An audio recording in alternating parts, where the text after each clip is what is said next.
सलग दुसऱ्या दिवशी मातोश्रीवर बैठकांचं सत्र सुरू आहे। उद्धव ठाकरे यांच्या उपस्थितीमध्ये प्रमुख नेत्यांची बैठक आहे। अरविंद सावंत, खासदार संजय राऊत आता मातोश्रीवरती दाखल झालेत। कोकणातील माजी आमदार वैभव नाईक सुद्धा या बैठकीला दाखल झाले। पक्षातील गळतीनंतर ठाकरेंकडून बैठकांचा धडाका पाहायला मिळते।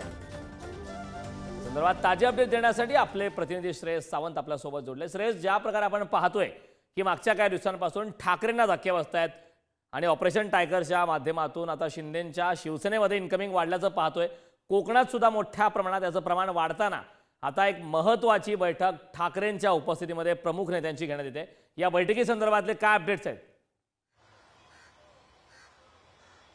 खरं तर आपण कारण पाहिलंच पाहिजे की ही बैठक नाहीये तसं म्हणतात, मात्र प्रमुख नेते मंडळी जी आहेत ती आता मातोश्रीवर पोहोचलेली आहेत। मग ते अरविंद सावंत असो, संजय राऊत असो आणि महत्वाची व्यक्ती म्हणजे वैभव नाईक सुद्धा आता मातोश्रीवर दाखल झाले। त्यामुळे कुठे ना कुठे ही बैठक नसली तरी चर्चा मात्र तीच होणार आहे। कारण एकंदर पाहिलं गेलं तर कोकणातला सगळ्यात मोठा विषय आता उद्धव ठाकरेंसमोर आहे आणि तोच विषय कुठे ना कुठे उद्धव ठाकरे कसं काय त्या गोष्टीला सामोरं जातात त्याकडे आता सगळ्यांचं लक्ष लागलंय।